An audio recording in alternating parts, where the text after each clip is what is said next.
안녕하세요. 인생컨닝입니다. 네, 오늘은 그 휴대전화 요금에 대해서 2030이 많이 연체를 하고 있다라는 기사가 있어서 그거를 좀 보여드리면서 설명을 드리려고 하는데, 최근에 이런 기사가 있었어요. 휴대전화 요금의 연체자 중에 40%가 2030이다. 연체 미납액의 경우에는 46.4%를 차지하고 있다. 그러면 전체 인구비 중에서는 2030이 몇 퍼센트를 차지하는가 한번 찾아봤거든요. 현재 2030의 비율은 제가 계산해본 바로는 2022년 기준으로 보았을 때요, 총 인구가 5,169만 명 정도 됩니다. 그리고 20에서 39세까지는 1,350만 명 정도예요. 그러니까 정확하게 계산하면 약 26% 정도 되고요. 그러니까 연체 비율이 다른 세대에 비해서 2030이 높은 것은 확실한 것 같죠. 그리고 전체 2030의 지금 휴대전화 요금 연체 미납 건수는 8만 5천 건 정도 되고요. 전체 42.2%라고 합니다. 요거는 이제 올해 8월까지 이제 조사가 된 내용이에요. 그 해당 기사에서는 한 국회의원이 2030 세대의 이제 안타까움에 대해서 이야기를 하면서 취업난이나 실업률이 심각한 상황이기 때문에, 그리고 물가 상승이 더해졌기 때문에 통신비 부담을 낮춰야 된다. 이제 통신비 절감 방안을 통신사들이 마련해야 된다라는 주장하는 내용을 담으면서 기사가 마무리가 되었습니다. 그래서 오늘은 이런 부분에 대한 얘기를 좀 해보려고 하는데,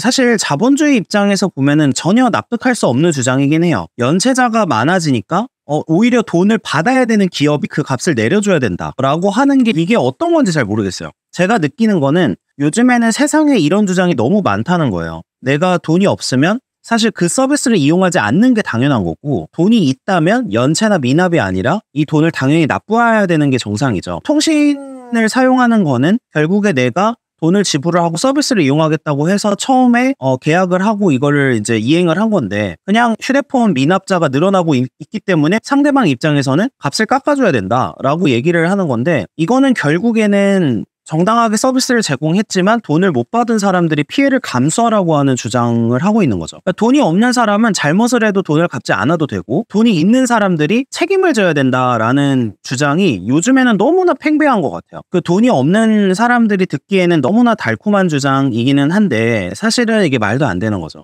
그러니까 이런 식의 지원이나 통신비 감면을 해준다고 하더라도 이게 뭐 얼마나 그 사람들에게 좋은 효과를 줄지도 사실 잘 모르겠고, 생활비가 없어서 진짜로 휴대폰비를 미납을 할 정도라고 하면은 너무나 형편이 어려운 거라서 그런 서비스를 사실 이용하지 않고, 예를 들면 알뜰폰 같은 걸 사용해서 최대한으로 통신비를 줄이는 그런 작업을 해야 되고, 뭐 그것마저도 이제 좀 어렵다라고 하면은 이제 사실은 서비스를 이용하면 안 된다는 거죠. 그러니까 요즘에는 뭐 돈이 없다 이렇게 하지만 사실은 100만 원, 200만 원짜리 되는 핸드폰이나 이런 걸 들고 다니는 것도 너무나 당연한 것처럼 받아들여지는 게 저는 항상 보면서 이상하다고 느껴지더라고요. 핸드폰비 미납과 관련해서 제가 실무에서 조금 이제 가난한 분들의 특징을 좀 말씀을 드리면은, 굉장히 소액 결제 부분에 대해서 많은 요금을 내고 있거나 많은 비용을 지출하고 있는 게 보여요. 국선 석권을 하거나 뭐 개인회생 업무를 했었을 때 통신비가 밀려 있는 경우가 있는데, 이제 대부분 이게 통신비 자체도 있지만 그 소액 결제한 부분을 미납을 해서 문제가 되는 경우도 굉장히 많거든요.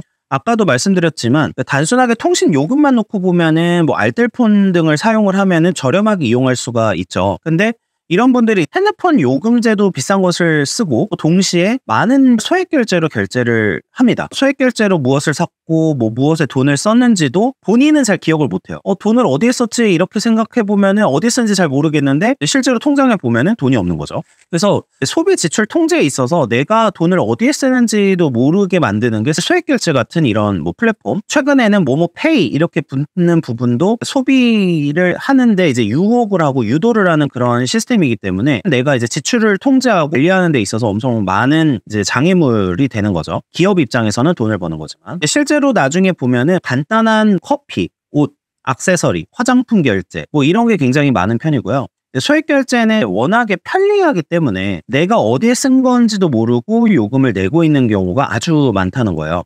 보통 핸드폰비 연체나 미납에 같이 포함되어 있는 경우가 굉장히 많다라는 게 제 실무상 경험이었습니다. 저는 자본주의에 대해서 이렇게 생각을 해요. 주로 이제 사업가 쪽이죠. 내가 사업을 하는 사람들 입장에서는 고객들의 주머니에서 돈을 꺼내 와야 되는 사람이 되는 거고, 이제 일반적인 소비자 입장에서는 내 주머니에서 꺼내서 줘야 되는 시스템인 거잖아요. 그러면 기업 입장에서는 이제 고객이 소비를 쉽게 하는 부분으로 이제 만들어야지 좋은 이제 영업이익을 낼 수 있는 좋은 회사가 되는 거죠.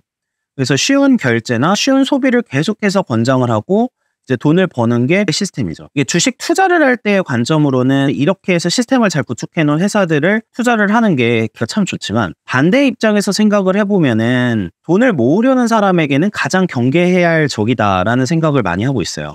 점점 소비가 편해지고 점점 돈을 쓰는 게 편해지게끔 만드는 게 사실 기업들에게는 너무나 당연한 전략이고, 반대 입장에서 내 돈을 지키고 자산을 축적하려고 하는 사람들한테는 적이 될 수가 있다라고 생각을 해요. 사업을 하시려는 분들에게는 당연히 그 기업의 방향을 따라가야 되겠지만, 반대쪽에서 예를 들면 내가 일반적인 직장인이고 소득이 정해져 있는 상황이라고 가정하면은 정해진 소득을 어떻게든 내가 확보하고 지키는 쪽으로 노력을 해야 될 수밖에 없잖아요. 쉽게 결제를 할 수 있는 시스템을 조금은 이제 거리를 두는 게 사실 필요하고, 이 부분에 대해서 계속해서 머릿속으로 생각을 하고 있어야지 돈을 모으는 데 있어서 유리할 거다라는 생각을 하고 있어요. 아까도 말씀드렸지만 대부분의 언론 기사나 정치인들은 항상 개인의 탓으로 돌려야 할 것도 사실 사회의 탓으로 돌리는 경우가 많죠. 누군가 이제 내가 어떤 인생이 꼬였다라고 하면은 이 부분을 타인의 탓으로 돌리는 쪽으로 가는 게 그 사람들의 마음을 위로하는 그런 방법이 되기도 하니까요. 그러면 표를 얻는 데도 도움이 되고, 근데 다만 이런 생각은 들어요. 계속 사회 탓으로 돌리다 보면은 개인의 인생은 별로 좋아지는 경우를 제가 못 봤어요. 그러니까 자본주의는 결국에는 아까도 말씀드렸지만